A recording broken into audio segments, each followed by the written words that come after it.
చూడండి, మనుషులు ఉపకారం చేస్తే మర్చిపోతామా మనం? మీరు హాస్పిటల్లో ఉన్నారు, ఎవరో వచ్చి సమయానికి బ్లడ్ ఇచ్చారు, మిమ్మల్ని బతికించారు. కృతజ్ఞత కలిగిన వాళ్ళు అయితే లైఫ్ లాంగ్ ఆ వ్యక్తి కనబడగానే ఏదో మనసులో ఒక పాజిటివ్ ఫీలింగ్ ఉంటుంది. అరే ఈ అబ్బాయి నాకు చాలా హెల్ప్ చేశాడు, ఈ అమ్మాయి నాకు చాలా హెల్ప్ చేసిందని ఒక పాజిటివ్ ఫీలింగ్ ఉంటుందా ఉండదా? అదే కృతజ్ఞత అంటే. అంతేనా?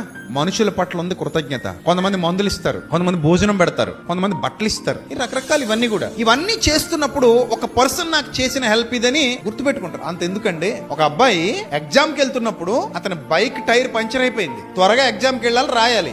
వెళ్లే పరిస్థితి లేదు. ఆ వెళ్లే పరిస్థితి లేనప్పుడు బట్టల వ్యాపారం ఒక ఆయన బట్టలు కట్టుకుని వెళ్ళిపోతుంటే, బట్టల మూట కట్టుకుని వెళ్ళిపోతుంటే ఆ వ్యాపారిని రిక్వెస్ట్ చేశాడంట, సార్ నా లైఫ్ పోద్దండి, ప్లీజ్ అండి కొంచెం అక్కడ దింపేయండి అని అడిగితే ఆ బట్టల వ్యాపారి ఆ బట్టలు కొంచెం వెనక్కి జరిపి ఇరికిరిగ్గానే కూర్చోబెట్టుకుని మొత్తం మీద ఎగ్జామ్ హాల్ కి తీసుకెళ్లి దింపేశాడు. అతను ఎగ్జామ్ రాశాడు. 5 సంవత్సరాల తర్వాత ఇతనికి, ఈ బట్టల వ్యాపారికి 5 లక్షల రూపాయలు క్యాష్ ఇచ్చి బట్టల షాప్ పెట్టించాడు ఆ అబ్బాయి జాబ్ చేసుకుంటూ. సక్సెస్ అయిన తర్వాత కూడా ఇతడు చేసిన చిన్న సాయాన్ని మర్చిపోలేదు. ఇతనే ఇల్లు ఎగ్జామ్ రాయలా, టైం కి ఎగ్జామ్ హాల్ కి తీసుకెళ్లి దింపాడంతే. తీసుకెళ్లి దింపినందుకు గాను కృతజ్ఞతగా, నువ్వు బండి మీద బట్టలు అమ్ముకోక్కర్లేదు, నేనే నీ చేత బట్టల షాప్ పెట్టిస్తానని చెప్పేసి బట్టల షాప్ పెట్టించాడట.